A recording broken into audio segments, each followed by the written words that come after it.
Hello, everyone. Hello, Podlings. If you remember that you are Podlings, it's been a while. So we're finally back, and we're starting fresh. Very fresh. Yes. Starting all over again. We just wanted to.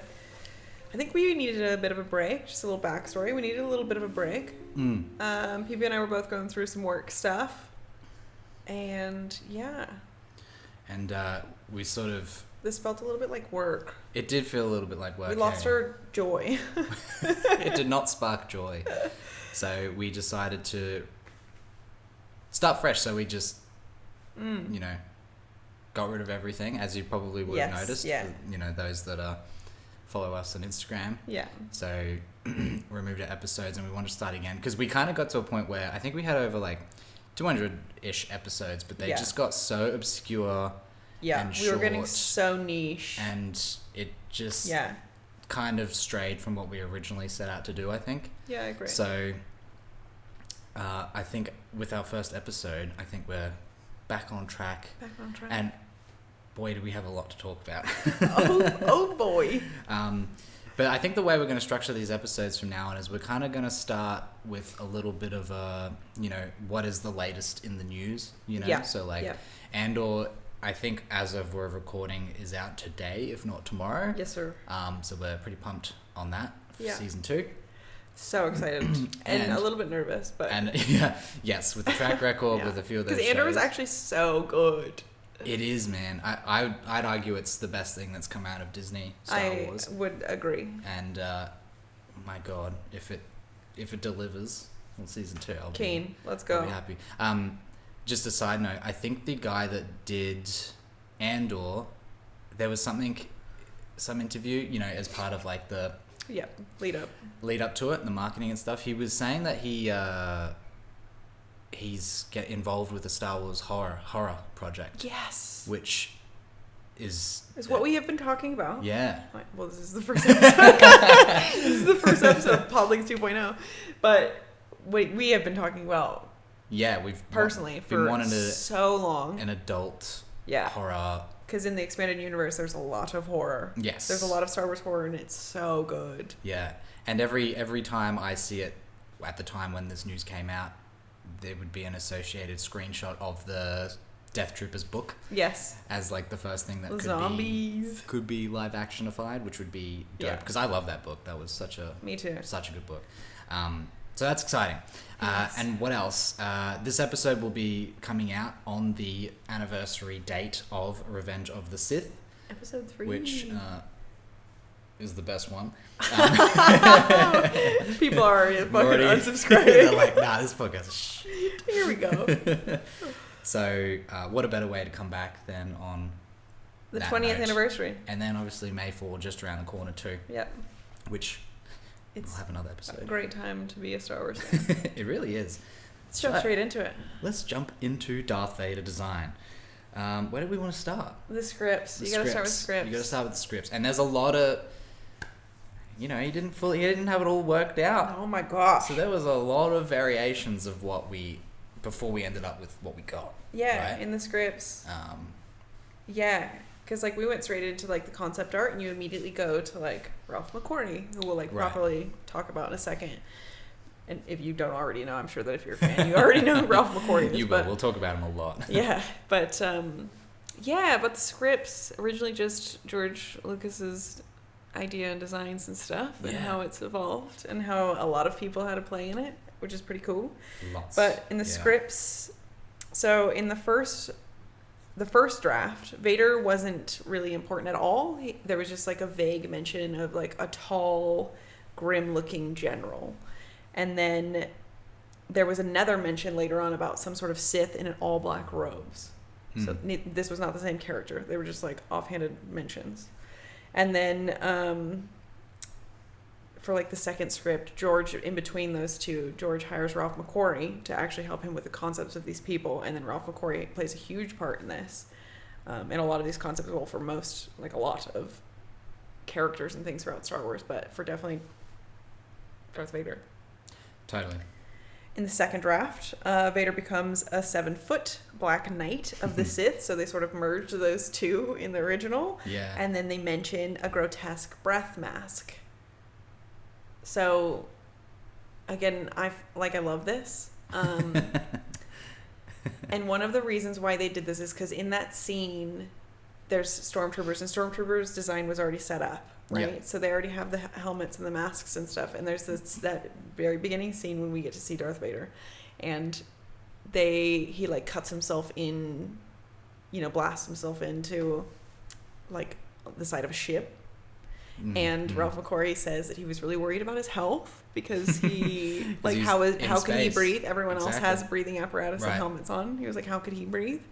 Yeah. So the original design was for him to just have a breath mask on when he was out and about, and then he would take it off. Yeah. Yeah. Right. And then he eventually was like, they loved the design of it so much that they were like, nah, you keep it on 24/7. Keep it. Yeah. Yeah.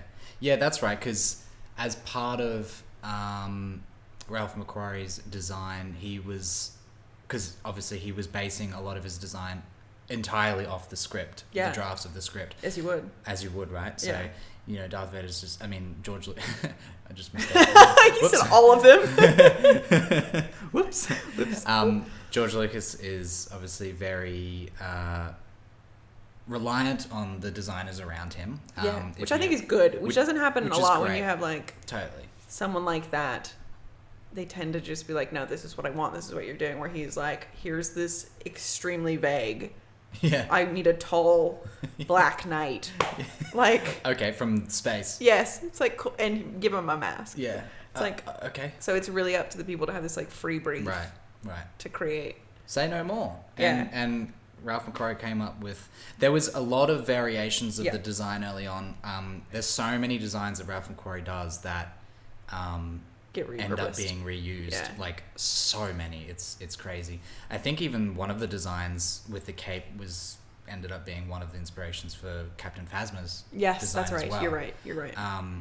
And there's even concept art of a stormtrooper holding initial visualizations of the lightsaber as well. So you just see a stormtrooper holding it, and you're like, that's interesting. Definitely changes, but and some of the initial, I think we've strayed from the script a little bit here. That's okay. It's kind of hard to not talk about the design of the concept arts, because that's ultimately what he ends up being. It starts as the script being written, and then the script and the concept art went hand in hand because he hadn't fledged it out. Still, in these early scripts, it wasn't even Luke. It was Luke Starkiller. Yeah. And there was a deke at one point. Oh, yeah, that rings bell. Yeah. So it's in the very beginning, this wasn't all fledged out. And then also Luke was a girl originally. Yeah. So in these scripts, they're sort of fledging it together, creating this whole story, this big bad. Yeah. In the beginning. In the first draft, he was hardly mentioned at all. In the second draft, he was mentioned only in the very beginning. And they started to fledge out the character design. And at the very end, so he was only sandwiching the whole film. And then eventually they liked where the concept was going, and he was like, this needs to be a bigger character. Isn't that crazy? It is crazy. It's just a demonstration of the what is the iterations? Yeah. The design process. Yes. To get to where it ended up. Yeah. It's so cool. To be the whole thing. This is why we're here. I think until Grogu came along, I think, wasn't Darth Vader the most searched Star Wars character ever? Was it him? Or was it Obi-Wan? Calm down. And to give context, Obi-Wan's the GOAT. Yes. But I think he was, at least it's the most iconic villain. Yes, I immediately go into the merch sales, which was Ewoks for the longest time. So I'm my idea of this is skewed to Ewoks. The merch is a whole nother thing. Yeah, crazy beast. Once they finally had a general design, McQuarrie had painted the early duel between Luke Starkiller and Darth Vader. And this actually is the cover art. I think you have it, PB. I think it's called Star Wars Art Concept by Joe Johnson, and it's like just the illustration, Star Wars Illustrated, and it's the cover art of that is that original duel. And at that stage, Luke has a half mask on. He has that like one of those concept ideas that Darth Vader was going to have this half mask. He's wearing it. It almost like low key looks. It reminds me a little bit of like, what's his name in Guardians of the Galaxy? Like the main guy. Do you know how he has like a little half helmet thing? Yes. What's his name? Star-Lord. Yes, I was like Star Killer. Star-Lord, yes. It sort of, has that sort of vibe to it. It's funny you say that too, because I'm that whole Guardians of the Galaxy is so, you can tell it's just like it's strongly inspired by Star Wars. Totally. And that I think he is in like almost like a leather jacket. Yeah. Yes, in that just concept like art. A quirky crew that travels. Star-Lord. It is very, very similar, which is cool. Love it. Which is cool. And just the original concept, even that cover art, sort of that. That's right. That illustration, he actually he did a full-on paint job of that, and it's beautiful. In that, you can even see that Darth Vader doesn't really look like our Darth Vader. The like mouth bit of his mask is really elongated, and he kept referring to it as like a dog snout. And that's he even says like he prefers, Ralph McQuarrie went back and said, I actually prefer what we have now to my concept art, because he just looked so hunched down. Yeah. And if you see some of the concept art, he's like not that tall. He's like very squat, and he's got this little dog face. And some of the original, a lot of the original concept have a massive helmet. Like it went quite big around because they were inspired by those Japanese. What were they called? They're like the samurai armor. I think we've got the name of it here somewhere. Kabutos. Yeah. And they were like really, really big. And once you hear it, you'll know exactly what, you know what I mean? Like from your history classes, you're like, oh my gosh, those big like helmets. They're just head pieces that were just like really elongated around like the head and top. And they always had like some kind of symbol or something. Horns or just terrifying in a way. But just very aesthetically pleasing as well. So accurate. So perfect for like what Darth Vader is. Yes. It's just like this. The big bad. This lord. Yeah. And then they had like some of the original concept. It looked very Scully. Like the eyes and the mouth bit looked really Scully, which was a little bit like on the nose when you're doing something like this. It's like make him have a skull. He immediately comes in and starts like eating people off. Like we don't need to make him a skeleton. He's a walking skeleton. Yes, walking death. He's death. He's literally death. Yeah, that's what we have for scripts, which I think is really cool. It's also really cool to see some of the scripts and like, I don't know, just them go on about this. Yeah, because there was kind of fangirl a little bit. Yeah, there was like, there's fragments of like the early drafts of some of the scripts, which is where we got some of this information from. Yeah.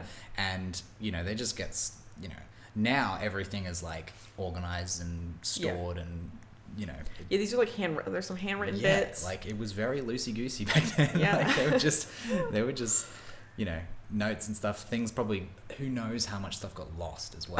I actually am on the opposite. I'm surprised at how much is saved. True. Especially when none of this was like guaranteed. So this is another thing that happened. So that illustration that he did of Luke, that original like dual illustration of Luke and Darth Vader, George Lucas actually took that to Fox to pitch to them to get more funding. Right. And they ended up getting more funding, but that was one of the things he brought to them and saying like, here's this idea, look at it, see it, you know what I mean? And pitched it. Yeah. Give me money. Yeah. And even though our end doesn't look like that, like Luke doesn't look like that, Darth Vader doesn't really look like that, but the idea. It's just proof of concept. Trust us, we'll make something good. We're going to make it. That's crazy. Okay, let's talk about then the concept art. Maybe, we've kind of talked about the concept art, haven't we? If there's anything else you need to... Maybe the actual costume, I think. Because this is where it really got to... The magic bits. Its final stages, hey? Like, there was... I had notes here somewhere with it, and I can't get them up, but they had that suit, I think you were just talking about, like... Yeah. It looked... That, like, there's very obscure behind the scenes photos showing it, and it's just like, to think we almost had that, and then who was it that took it? Was it John Mollo? Yes. Is that the guy's name? Yeah. So he's the costume designer that I think he got awarded for his costume design for in Star Wars. Yeah. And he's like this British. He was a really renowned British costume designer. Did lots of like old military movies and war movies. So he was just very accurate to the times as well. It's just so good, you know. It just makes me like, fuck, George. Like, yeah, it was like your decisions are so epic and like so like it's just how perfect it all was. It's like the Force wanted it to be made. The Force before he probably even knew like that was a thing in Star Wars too. But yeah, so John Mollo, go ahead. Sorry. That's okay. He worked. I remember that. Yeah, did you forget? I was gonna start talking over you now. He, again, along with the inspirations that Ralph McQuarrie had when designing the costumes, like the Kabuto samurai armor, there was lots of inspiration from samurai armor and World War II trench armor, especially the Germans. You can see a bit of it in his like shroud piece, the like pleating of it, you know? It's not, I don't even, someone's going to shoot me. That's probably not even pleating, but like the stitching. It's not pleating. It does look like that. Like those old like protective type war equipment, you know? It does, yeah. It's like leather. And then it's in like combined with this like religious aspect because they are basically space wizards. Yeah, you know, they're this religious cult. So there's like that's why you have like the big robes as well. And somehow combining all those elements, you just assume you'd end up with something that looks terrible. Yeah, when you sit there and say that, like this is in space. He's like a bad guy. Yeah. I want it Japanese inspired, German inspired, and also like this is very far off plane. You know what I mean? It's just insane that it's all working so well. It's just a testament to the talent and at the that time, was involved. Yeah. You didn't know if he was human. You know what I mean? Yeah, exactly. Yeah, it's like this. That's the thing. That's like a recurring theme of George Lucas, right? It's like he just had this vague idea of what he wants. Yeah. He just lets the designers do their thing. And then he guides it back. And then he guides it to a point where he's like, oh, that's actually pretty cool. I'll pick that little bit better. And then, boom, something awesome. Dude. So, John Mollo only had, specifically just for... Oh, maybe it was for all of the stuff that he did. But he only had, what I've got written here is $1,173. When I looked it up, it was only for this, like, this is particular all they got. Costume? Yeah, and it wasn't like... Oh, for all costumes? No, for Darth Vader. Oh, it was like... Yeah. It was like, for all costumes. That would pretty much like... This is all you have for him. Like you can't do heaps of iterations. Right. Essentially. Just get it right the first time. This is all you got. Yeah. So figure it the fuck out. I looked up, that's equivalent to about 9,000-ish. I had 6,000, but that's changed with inflation. So it's about $9,000. With inflation. Yeah. Today. With today's economy. It's around 9K, 10K just for his costume, which is kind of a lot. It's kind of a lot, but if you're thinking about like, you know, are they remade? Is it a lot? I don't do costume design for I don't either, but from my assumption, like... But this is just one outfit he wears the whole time. And it's like in the 80s, you know? Yeah. There's not like 70s. Super cheap things to make like a samurai costume. Dude. You kind of just have to get a legit one to make it work. You have to have someone completely like cut it, exactly. sew it. Or it would just look kind of cheap if they did it wrong. So, I don't know. Because they had the helmet sculpted, right? So they have to have someone come out and sculpt it, and then and then just like combined a bunch of different like made a plastic version. They had like a motorcycle suit. Yeah, that's right. They used part of that. They had. Is it his boots still motorcycle boots? I think so. Yeah. And then they had the German helmet. So you'll see if you look up like World War II trench helmet. Yeah. You'll see it's exactly like his helmet, but plus a bit of elongation. To give that Japanese flair. To give that Japanese flair. Yeah. Very good. Very good. And then, probably won't include that. And then there's like basically that helmet thing plus gas mask. Yeah. And then clerical robes as well. And because why not? Because why the hell not? Let's just chuck it all in there, but make it all black because he's evil. It's a Black Knight. He's a Black Knight. And actually, something that always kind of freaked me out, the eye covers, the actual like bits that go over his helmet are like a different color in A New Hope. Yes. Are they? I think they're red. They're red. They're like a dark red, and then eventually, because his design evolves throughout them. Right. Yeah. And even on the poster, like the original poster, it's like it's almost like it has irises. Like it's weird. Oh. You should look at the old posters because it's very different to like when you think of him. Yeah, it's like it's very different. And as part of John Mollo's when he was accepting the award for winning the best costume, he said when he was referencing making the costumes, because you'd assume like something that wins, you'd assume they went through extensive research and tried all the different fabrics and did this and that whatever.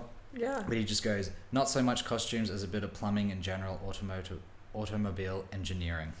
Fresh. Which is very like accurate considering he's kind of a robot. Wasn't it the first like sci-fi films to win like best costume too for the Oscars? Yeah. I don't know. I think it was like a big deal for like the sci-fi industry, obviously. Yeah, because Star Wars was a fucking big deal for the I mean, it probably won. We'd have to look it up, but it probably won like a lot of awards that year because I think it just blew everyone out of the water. They didn't think how big it was going to be. Like such a sci-fi movie could be as big as it was. It's nuts. I think that's kind of it for the costume and design, but well, then I'll jump into some of the evolution because you've already sort of hit the nail on the head when it comes to the eyes. Right. But then the actual one of the things that he said like immediately to John Mollo was like he wanted not just John Mollo but what George Lucas wanted on everything when it came to Star Wars. He didn't want it to be like everything else that came before it. He didn't want things to be super shiny. He didn't want them to be brand new and spotless. He wanted everything to be like, this is an old ship that they lived in, this is a suit he wears every single day. So it needed to have like scuff marks and needed to be like tarnished. Yes, weathered.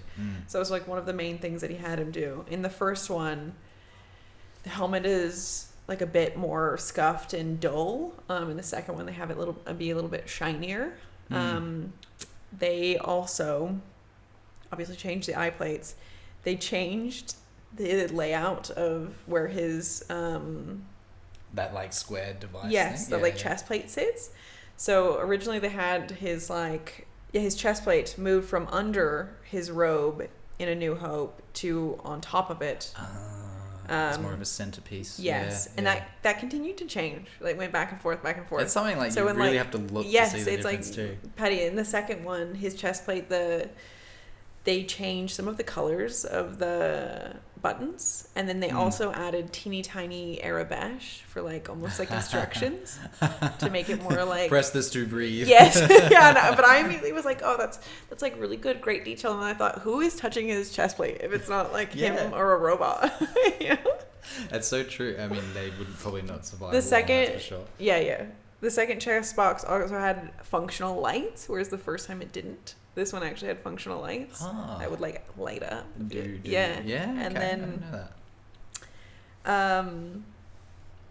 Had more details. Yep. And then in Empire, it showed him. This sort of gets, I think, a little bit more into his like his actual character design. Yeah. We got to see him for the first time without his helmet. It's the first time that people realized that he was human. Yeah, humanizes him. Humanizes him a little bit. Which is actually really interesting because they do that throughout. And then when we get to the sixth film, they changed the helmet from being two pieces. So originally it was just like the front piece and then the top bit, which is actually like, did you have the Darth Vader helmet growing up? Oh yeah. Okay.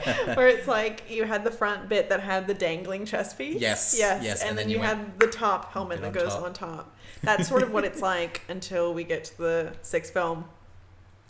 And then they have it in 3 parts. So when we actually get to see him the jaw dying, it's the jaw bit, and then the face bit goes on top, and then on top of that. And the whole reason they did that was to show that he was frail and that like he needed it to survive, sort of, which the 2 pieces don't do, which I kind of understand. It seems like he's really in pain. Yeah. Like he requires this full machine. Yeah. To make sure he's okay while he takes it off. Yeah, like, which does. And they also used an actor that was much older than what Anakin at the time would have been. So the actor's 78. Anakin would have been in his mid-40s. Yeah, right. So they use this like frail older actor. Really aged him. Yeah, really aged him. It also probably helps because obviously Anakin was burned to a crisp. So it probably helps with a little bit of that like crepey skin. Yeah, so he's a 78-year-old 45-year-old. What's his name? The actor that plays Sebastian Shaw. Sebastian Shaw. There was a really fun bit. I just saw a note on your thing there that says in the original trilogy, like the original cut of it, before they tampered with it, they made Sebastian Shaw like he's got a bit of makeup and stuff, but he's got like his full eyebrows and everything. Full eyebrows. But in huge bushy black eyebrows. Which I was like shocked to see that clip because I was like, oh my god, I swear it looks different. And then to see the remix version, it's like they've gotten rid of his eyebrows, made him way more pale, and I think maybe just done a bit more. Yeah, so that's something that obviously George Lucas does all the time. Yeah. Is he goes back into these films and then he does some CGI editing. He's done it to the original trilogy. So in 2004, when the original trilogy went out onto DVD, he got to make his little edits, jump in, and one of those edits was this, where they edited, they made him paler, whiter, like a little bit more frail, got rid of the eyebrows. Yeah. It's like, I obviously saw that original version first, but I've just forgotten. It just doesn't exist. Yeah, and now all you would really see is lack of eyebrows, boy. Yeah. I'm waiting for the version where they just full on change him to be Hayden Christensen in that spot. Yeah. No, I feel like they wouldn't. They couldn't. I feel like they can't. They did change his eye color though. That was another thing that he edited. Is he changed his eye color to match Hayden to be blue to match Hayden Christensen's. Which is weird considering. I mean, the Force Ghost. Yeah, that's like a lore thing, but like. Yeah. Weird. I know that's a whole nother conversation. But it is a very George Lucas thing. Like he's in the process of making Star Wars, he does the exact same thing that he does in post. Yeah. He's constantly chipping away and changing it. Creative dude or any... I think he's a little bit loose for doing it.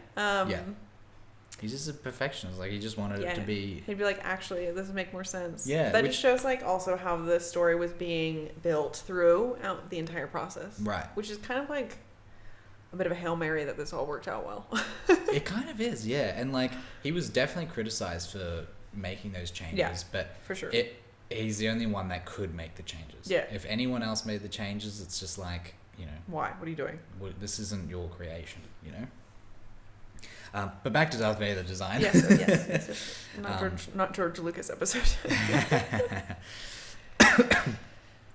So that's like original trilogies, sort of the Darth Vader we get in original trilogy. Then obviously we have Darth Vader, what Hayden Christensen what he did portrays. With his character, and then also what we sort of get in the animation. So that was one of the things too, is one of Ralph McQuarrie's original concepts is used. Darth Vader in Rebels is one of his like original concepts that they were used, which is kind of cool. Yeah, that's right. Yeah, because he looks a bit janky, and I'm like, it's a little snoutier. I remember seeing it and being like, why does he look like that? But now you kind of like, oh, pressure. You're like, okay, that's kind of cool. Cool. But then obviously they went back to the OG design with Clone Wars. Yeah, especially at the end as well. When it was bought out by Disney and they brought out season 6 or 7, whatever it was. Yeah. And back to sort of the normal way. Sorry, just going back to the design, like the physical design of it. Back then in the 80s, it's like, or 70s really, it's the practicality of it as well. Like, if they had a gas mask and a German helmet to sculpt it a certain way, and they're like, this looks good, that's kind of what they just had to go with. Yeah. Like you were saying, like there was a limited budget, limited iterations of everything, so they kind of just had to do it. Full send. But back to Hayden Christensen's version of Darth Vader. Yeah. There was some like they didn't do anything crazy and change the look of his suit, because like they could have easily just gone like do something new for him, and then he eventually ends up in that. So you know what I mean? Like, but they were like just stuck to it. Yeah, it's pretty much similar. I think they just changed some of the stuff again on the chest plate. They just updated it a teeny bit. Obviously, not a massive noticeable amount. Yeah. I think that point, the whole part of that was just it was like the opposite. It's so funny because the opposite is like what they did in the original trilogy. We had like a robot, more machine. You didn't even know in the very beginning if it was a human or not. Then we get a glimpse that there's a human underneath. It's like this tiny bit, and at the very end, you know, even when he's getting like electrocuted, you can see like the skeletal underneath. Yeah. And then you get the person, and you know it's Luke's daddy, and so it's like the opposite. So with Hayden, we had a human. Hayden, it wasn't always Hayden, but Anakin, we had a human, and then it was the opposite. They had to slowly sort of dehumanize Anakin. Yeah, that's an interesting way to look at it. Yeah, which is kind of cool, and you get actually put in that scene where they're dropping the mask on top of him, and this whole thing to show that also how much pain he was in. Yeah, you know. Yeah. Going into his forever prison, really. Yeah. Because I think it's great character building because we get this like huge force in the very beginning, and then all of the time it's like actually he was in so much pain. Yeah. He needed this suit to survive, and he was like not at his peak, but still just like dominating the fucking galaxy. Which is just like this is insane. He's just going through his peak with a handicap. Like, fully. To think, I mean, everyone that's a fan of Star Wars has thought, like, what would it be like if he'd never got in the suit and he never got burnt? Like, he'd just be unstoppable. Would obviously destroy the Emperor. Could go on. And there was some other interesting things that were added to his suit too, right? Well, not added, but like it was because the technology has changed, obviously, in the decades since the originals, that it was able to be more fit. Like, it fit perfectly to Hayden Christensen's physique. 3D printed it to him. That's right. Where I think poor Sebastian Shaw probably just got shafted with things that were, like, pinching, you know? Yeah, just actually, like, angry the whole time because it's such a shit suit to step into. Yeah. But there was one thing that was really cool was that they purposely made the suit top-heavy for Hayden Christensen. So that's why he's, like, seems a little like wobbly, and it's like, I mean, he's a good actor obviously as well, but that was part of it. Also just shows like how big it and, feels big, and getting used to the suit as well. Like putting it on, you're not gonna be, it's like walking for the first time almost. Like, true, you know, you gotta get used to it. It's like wearing heels. You really have to trial it out. It's true. I would know. What else? The next aspect we need to jump into is sound design. Yes. Actually, before sound design, just quickly. Actually, not what you said. Actually, wrong. One thing that goes hand in hand with like the losing his, dehumanizing him as the movies go on. Yeah. There's the cool foreshadowing, whether it was done on purpose or not, with every Sith villain in the prequels as well. So like in the first movie, there's you know, Darth Maul, there's a character that's just very much just full on Sith. Yeah. Right? Yeah. Cool. Second movie. Accepted. Second movie, we have Count Dooku, who's someone that's fallen to the dark side. Right. He's playing both sides. Was once a Jedi. Yeah. He's a gentleman. Indeed. And then in the third movie, we have General Grievous, who is this, you know, villain that is human, created, is alien, but has a suit to keep him living. Yeah. And it's just cool because it's like that's sort of all aspects of what Anakin is. Yeah, you're right. He's this full-on rage. Yeah. Sith, like he's the most powerful Sith. Yeah. Yeah. And then, you know, he's relying on his suit, and then also he's a Jedi that had fallen. True. Very cool. Very cool. But sorry, back to sound design. Oh, yes. Old Ben Burt. Oh, the goat of sound design. There were multiple, like, there's so much going on with Darth Vader, right? Mm-hmm. That when it comes to sound, there's the voice, obviously. There's the distortion of his voice, which Ben Burt had a hand in. Yep. There's the sound of the suit, There's a sound of him breathing. Yeah. All of these sounds, like the second you hear them, you know it's him. It just one of them. Just exactly. And it goes into all the other design aspects of him as well. But like the way he made these sounds as well, and Ben Burtt just was the best. He made so many of the iconic sounds of Star Wars. Yeah.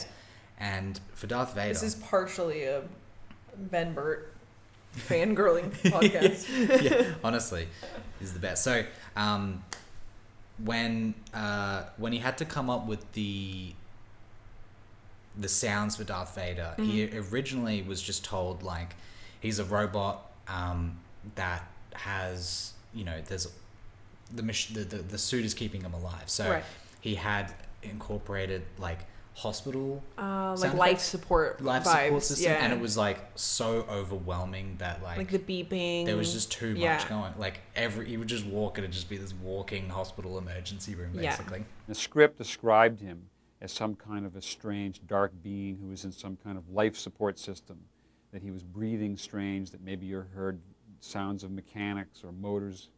He might be part robot, he might be part human, we really didn't know.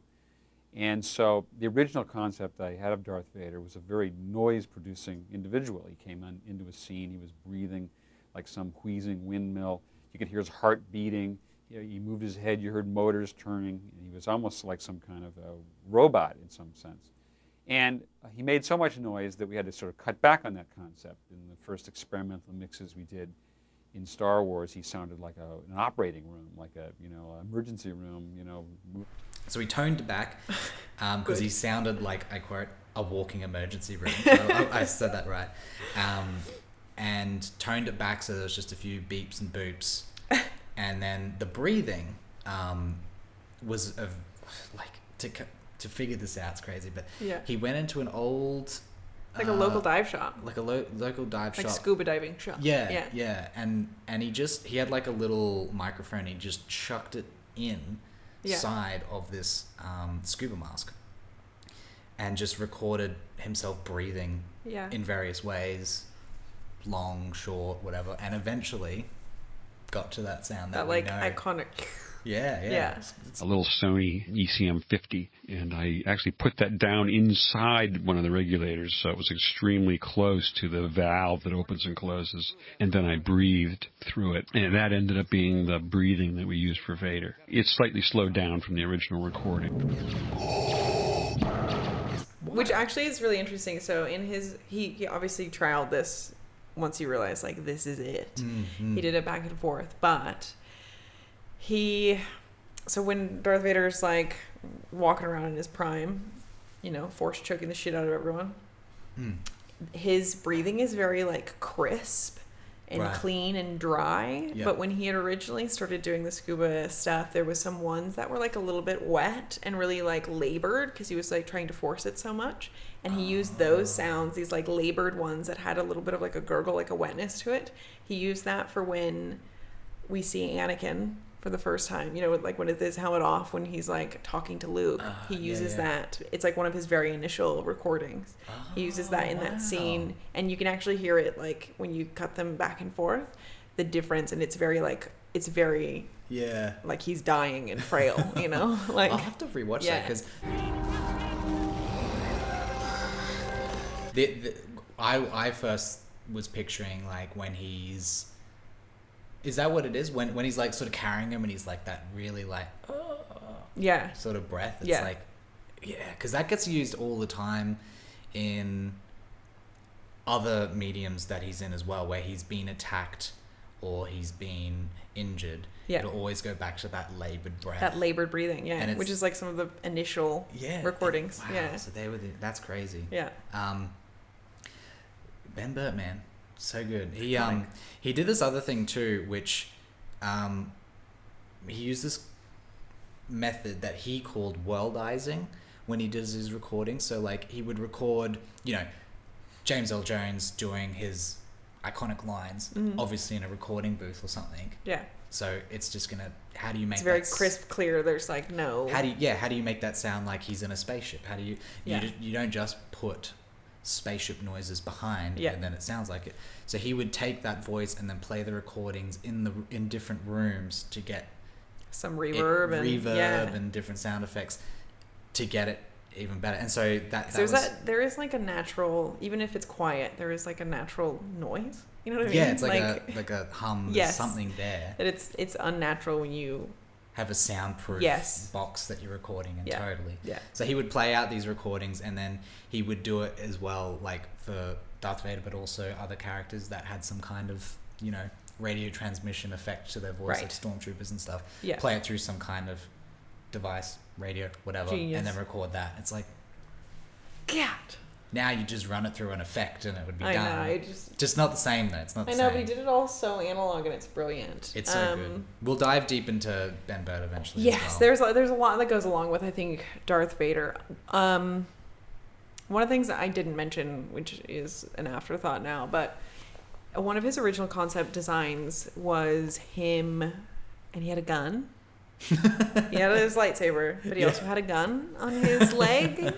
You know, a little Mando action. So uncivilized. Yes, and so saying that is quite funny because everyone was like, the Darth Vader we know, you know, is like, again, force choking people. Yeah. He's cutting people down with his lightsaber, and you think like, why in the world would he need a gun? They obviously got rid of the gun. Yeah, once they realized. But I was like, it's really funny that he could never have had a gun, and like, and like not just that aspect, but because Obi-Wan Kenobi was his master. You know what I mean? It's like for so many things, and this is so un-Jedi. It is so funny. It's just like, and you still adhere to those sort of norms when you're Sith. You know, like none of the Sith have.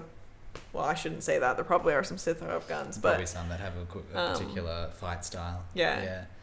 That's so funny, and yeah, it obviously makes sense that he never ended up with one, but it's just funny because that's just those possible, you know, iterations of his concept design where George Lucas probably saw it and was just like, nah, he shouldn't have a gun. He shouldn't have a gun. He should just have a laser sword. Yeah. That's another, okay, so jumping back to Ben Burtt, because there's a lot that goes along with Darth Vader. It's a few things that we actually haven't noted, but Darth Vader's theme song plays a massive role in who Darth Vader is and the design. Yep. John Williams in the Darth Vader theme song, which is like, again, iconic.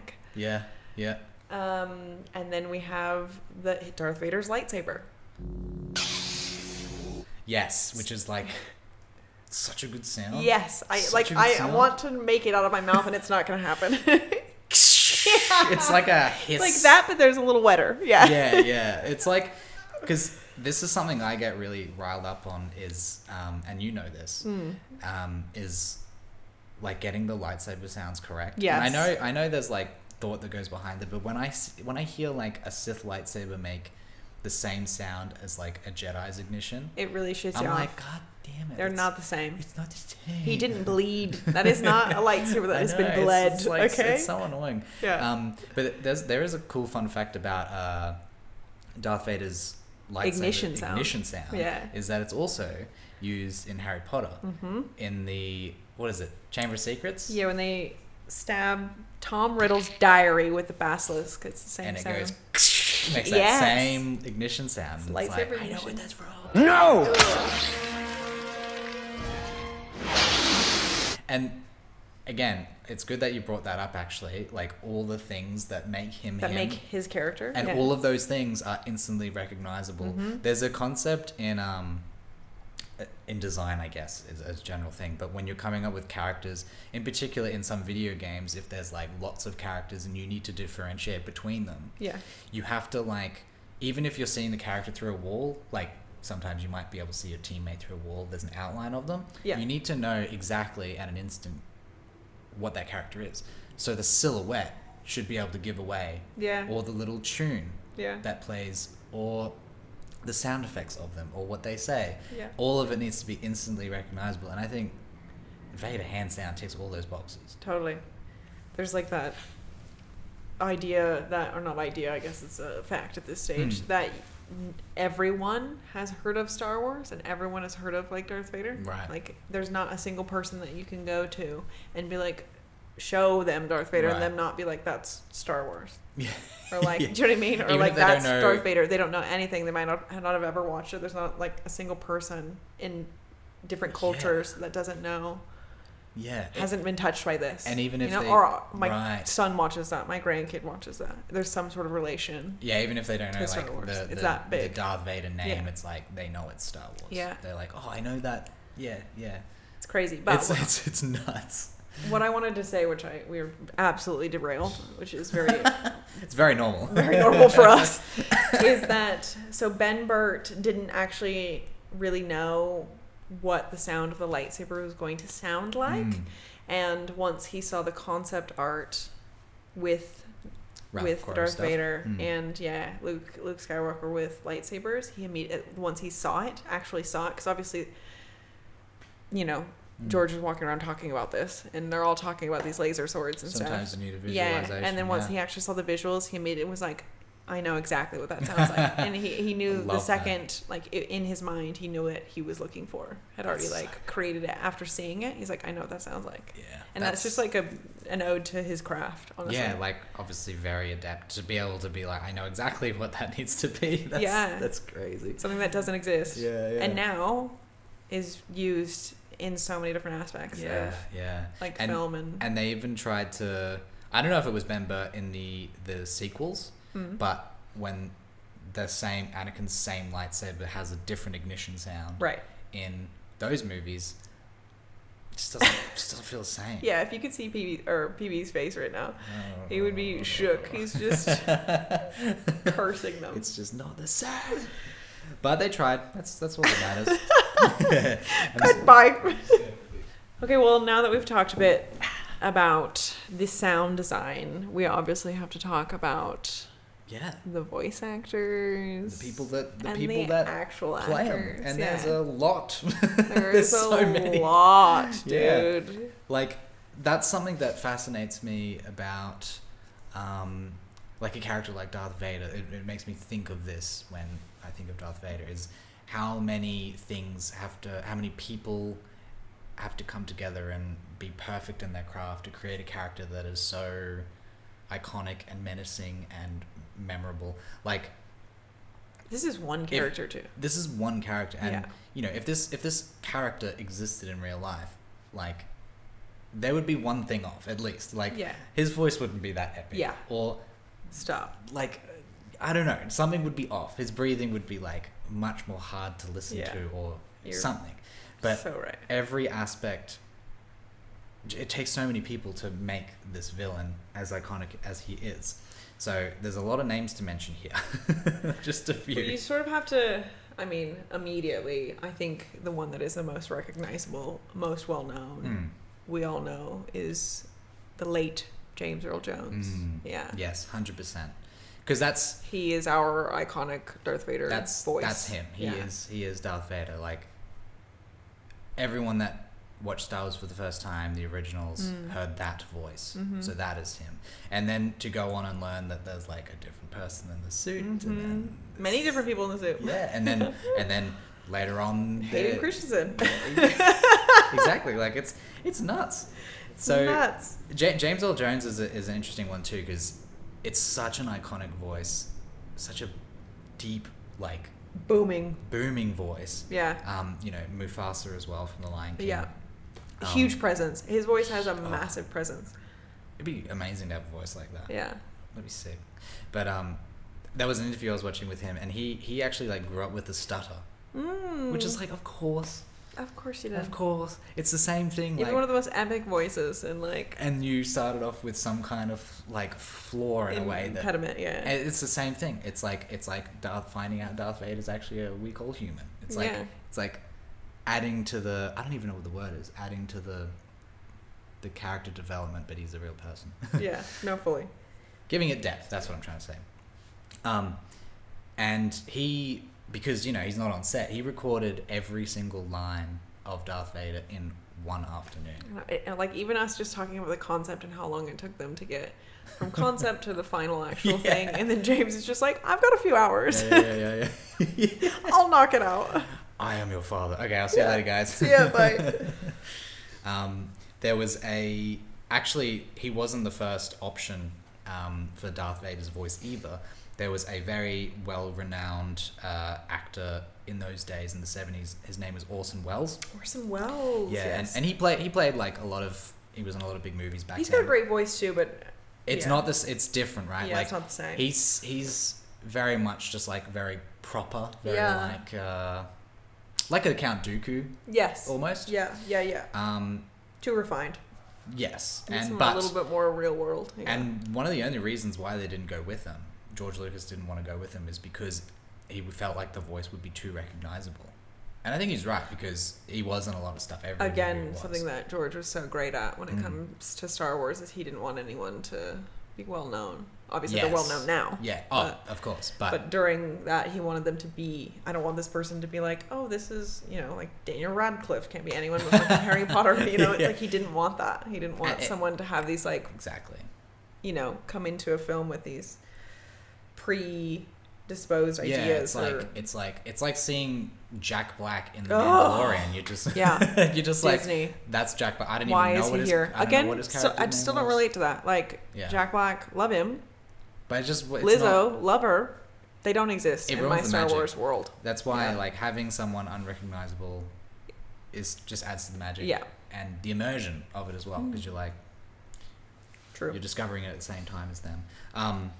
There's actually a short, with technology today, people with AI voices, they did a Orson Welles edit. So like it was his voice as Vader. I think it's like the scene of him versing Luke at the end of Empire Strikes Back. Yeah. It's like his voice doesn't have the same impact that James Earl Jones has, but like there's still like something there. So the villainy you teach us, we will execute. Yeah. You can see. You're like, ooh, close. Yeah.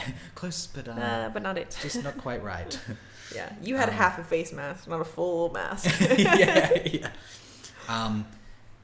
So, then there's also the physical actor, physical actors that played Vader. Yes. There's the most well-known, I think, apart from Hayden Christensen, obviously, now, David Prowse, or Prose, I'm not sure how to pronounce it, but he played... is he English? I think he is English. Because in some of those original clips where you actually hear him talking on set... Start tearing this ship apart piece by piece until you find those tapes. Find the passengers of this vessel. I want them alive. Yeah. I can swear he's like got an English accent. It's so disorienting to watch. Like, it is weird. A Darth Vader scene, and he's just like this British dude. Alive. Like, yeah. It's like what is going on here? That's not. Turn it off. Turn it off. Who's this guy yelling? Yeah. It's like an Imperial agent standing behind him or something. So he was the physical actor, and he was pops out behind him. I want them alive. Like repeats what Darth Vader says. So David Prowse was like the physical actor. Is this really tall guy? I think he was considered to play Chewbacca as well. Oh yeah. Who's Sebastian? No. Sure. No. Might be cutting that out. You're cutting that out. That's not Sebastian. It's something Matthews. Peter Mayhew. Peter Mayhew. Thank you. My What gosh. am I thinking of? Sebastian Shaw's the old man at the end. Oh, right. That's what I'm getting mixed up. I was like, oh no. Like, who the fuck is Sebastian? Who's this fucking Sebastian, man? So David Prowse, he was the physical actor for Darth Vader in, I think, all three for the most part, except for some of the stunts, fight scenes and stunts later on. But he even thought that he would be... I know the story's actually really kind of sad. It is kind of sad, because I think he went around telling people in his family that he is that character. I am Darth Vader. And like they're expecting to hear him. Yeah. And then they're like, oh god, this sounds so much better than what I did. When he finds out it's James Earl Jones. Like, it is kind of sad, because it's like, I don't think he was told that was going to happen. He was so excited, Yeah. But still, like, bro, you got to play a massive part. Mannerisms, everything. Exactly. It's still you. You got to put your mark on it. Yeah. And he's still... And that was another thing, too. I don't know if this was specifically... I think it was more of a thing of that time, but they didn't want to, like, prop up people that were behind the scenes as much, because it's part of that same reason why they wanted a different voice. Like, they didn't want people to see a face. Did they actually have him be a general or something? They might have. I don't know. I know think they've they done did that. because I know his they did face that with was other never characters. okay. Different characters. Sorry. Other actors. Sorry, But I'm mixing. You might be right. I don't know. I'm not sure. We'll but look it up and get back to you. Yeah. I'll check that. Hold tight. And there's something really interesting when David Prowse was interviewed after A New Hope. He was asked about the sequel, the next movie. Right. And he's talking with this guy to an audience. It's all written. There's no recording of this. I think I know. Yep. And he's asked. He's like, oh, they're trying to get something out of him, and all he could say is that he just came up with his own theory that Darth Vader can't die because, I don't know, maybe Luke is my son can't kill father can't kill son, so we'll and he wouldn't have known that because that was not in the scripts or nothing. Yeah. And that's like the hugest possible spoiler ever. Yeah. And then it was like the audience like cheers, and then he's like, oh, but yeah, the movie won't come out for another year or so, and then the audience is like, oh, he's like, but then there'll be a third one. And then they're like, so he's like just going out saying whatever he wants, I think. George is like, well, at least he's on my team. Yeah. Keep me busy. And then the other physical actor, Bob Anderson. Oh, Bobby boy. So he did a lot of the stunts and the fight scenes. Fight. Do it. And he, you could not. You could not. You could see it's it. Like a tick. It really is. So he was a legendary fencer who was asked to do the choreography for the fight scenes. Also, even saying that is like, sorry to interrupt. No. Go on. Is that like, this sort of plays into that whole idea that like Jedi and Sith have like run by like a code, you know what I mean? Almost that it's like a little bit elevated, it's a little bit elegant. It's not just like medieval dudes hacking with saws or saws. Crash. I watched Terrifier 3 last night. Hacking with swords, limbs flying. Yes, that like kind of like how the fight styles are like in the sequels. Yes. You really had to. He's going there immediately. First episode. Okay, bring it back. Fuck you, Disney. But you're right. Like there is like a finesse to everything. Yes. There's an art. And you pick some dude with fences, like Jesus. That's cool. That's very cool and realistic as well, because like it's a proper fighting style that's modern. So it's not going to be like medieval times. It's going to be like something. And again, it's like samurai fights as well. It's like they're there with their swords and then they attack and then they stop. Yeah. And then it's very like technical. Yes. Something that Bob Anderson was really good at was working with Mark Hamill. They came up with this. I heard there was some guy interviewed Mark Hamill over the phone. He was talking about this massive elaborate like fight scene that they had choreographed. I think it was the one in Empire Strikes Back. Yeah. And they had done it and they showed it to George Lucas, only for him to say, the lightsabers are actually really heavy. You need to use 2 hands for them. And they were like, we do the whole routine. I only made about 3 or 4 mistakes, which George couldn't tell, because, again, Bob would cover for me and get me back on track.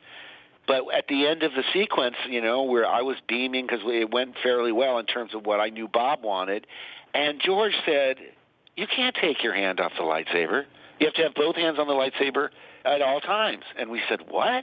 He said, yes, lightsabers are heavy. They're like 40, 50 pounds. You can't just take it, with one hand and do any of this. So we had to go back. I was just beside myself.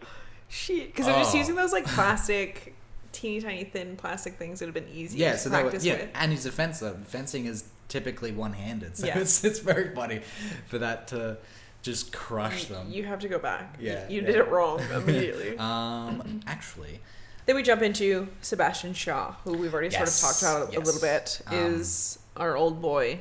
so this is the old fella that plays Vader at the very end at his unmasking in Return of the Jedi. Yeah.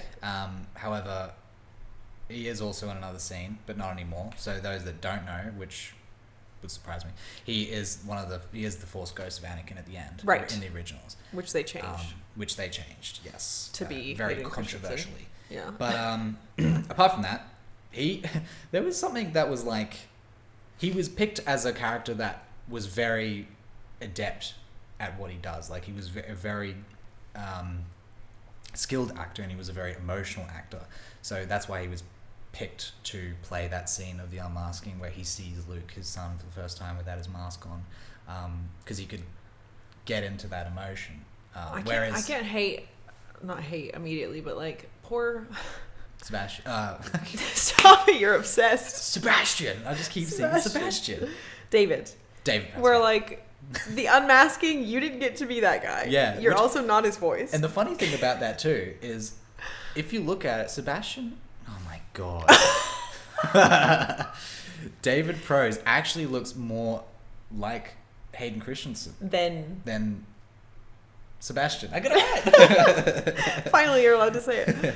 Which is obviously funny. They didn't know that he was going to be. Of course. Going to be. But it's just one of those afterthought things. It's just so funny. But I also get it now when they sit there and say, like, another reason why they chose Sebastian was because they wanted him to come across as very frail. Yeah, like true. In that scene, he needed to be very frail. That's right. You said he was 78. He's 78 years old, and he's playing a dude who's 45 or whatever. And this is in the 70s and 80s. He's well and truly dead. Yes.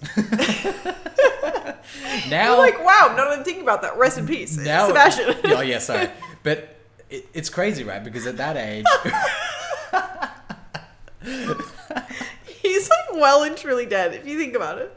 But I mean, like, back then, that's like the age.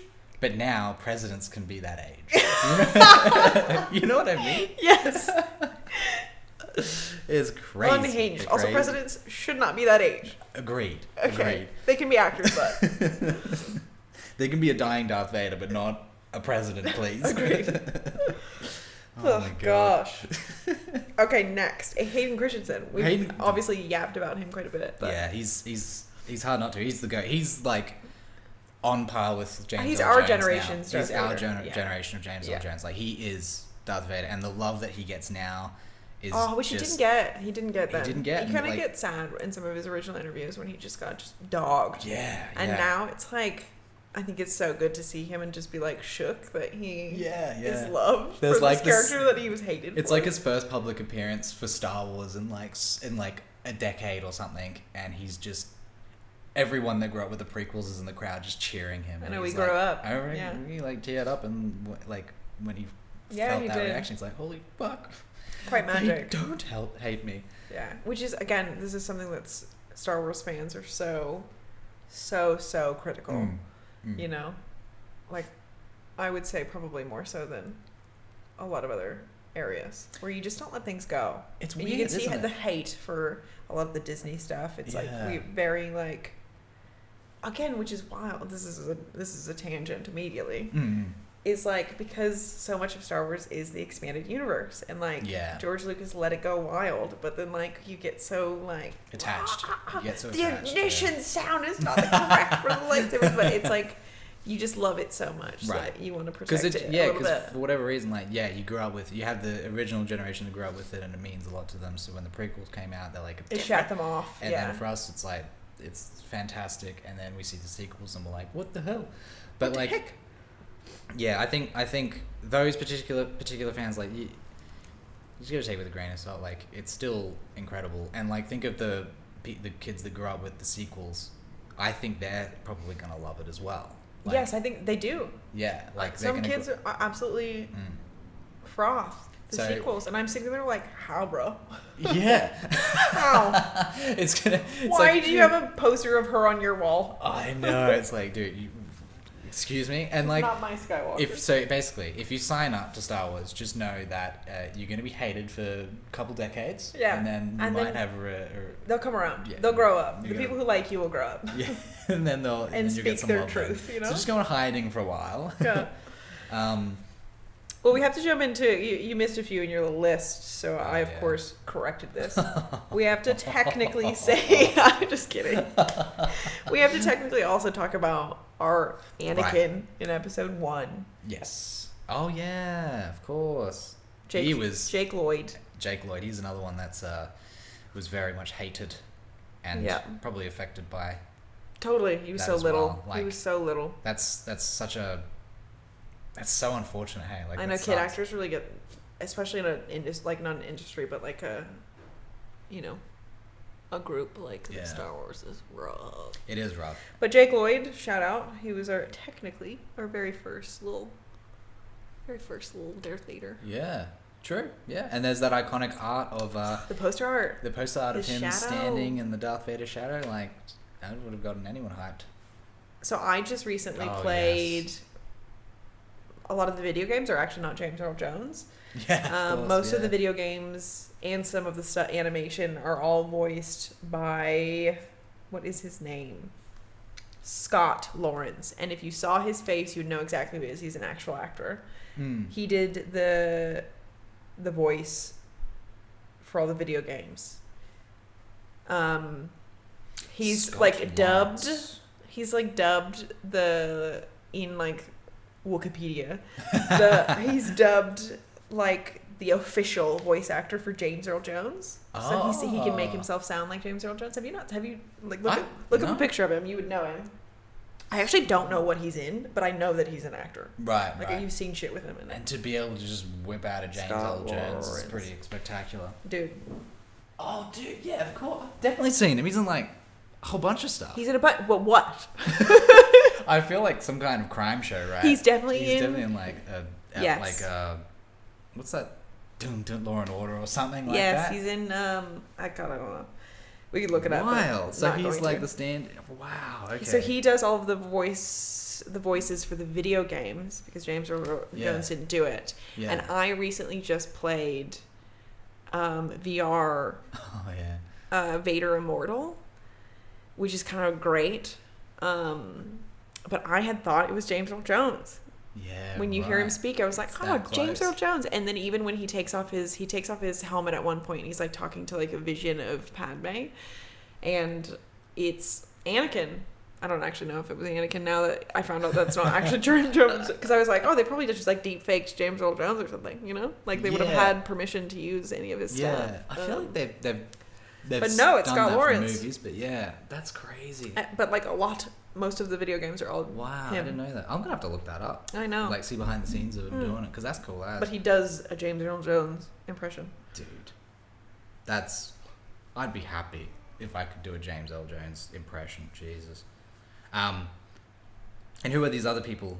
That's a lot of voice actors. So C. Andrew Nelson comes back for PC games and commercials. Yep. Brock Peters and David Briney. Oh, yeah, radio drama. Brock as Vader Peters. And David Burney as Anakin. Yep. Frankie Ryan Manriquez as child Anakin, and Mar Lucas as adult Anakin in the Star Wars Clone Wars. Yeah, okay. Oh yeah, and then there's the one of the more well-known voice actors, Matt Lanter, as Anakin, right?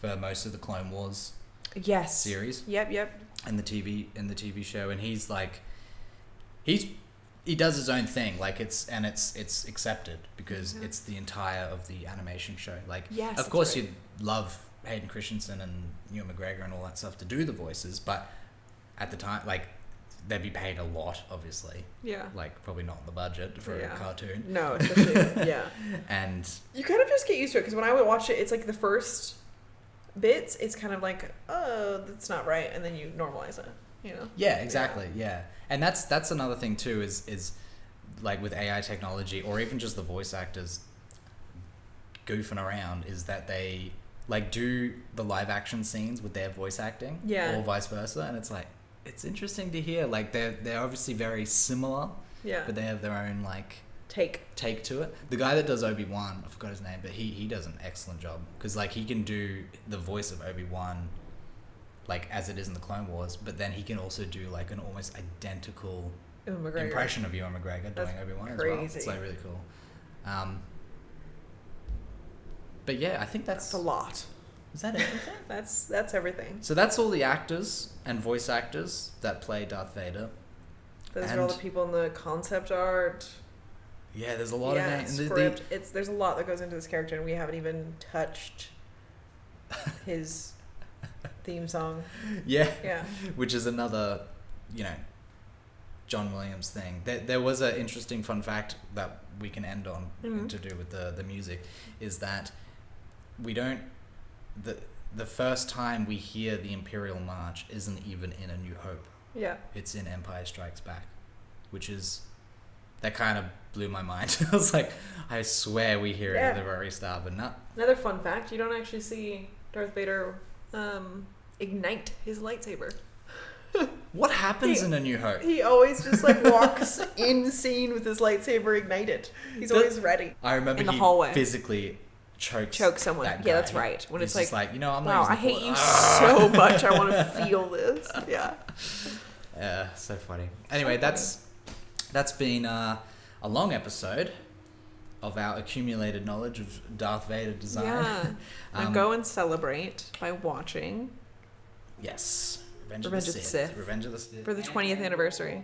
If you got to the end of this episode, well done. We hope you learned something. It's good to be back. It is good to be back. Yeah. And we're excited for the future to see what else we do episodes on. I think we're in a new age of Star Wars right now. I think we've gone over the hump of some of the sort of of what's Disney, been coming out, and I think we're over that now. Yeah. They've learned, we've learned. I really shouldn't say that. You might really like the Disney stuff. But Yeah. Hey, to each their own. to each their own. Andor's fantastic. We're allowed to disagree with Star Wars. It's the one that we're all passionate about here, so it's okay. It's a safe space. Also, if you like the sequels, I hate you. And if you don't like Obi-Wan Kenobi, Yeah, you. get out of here. Yeah. Except he's not my favorite character. Hey. All right. Thank you, Podlings. We'll see you next episode. See you next time.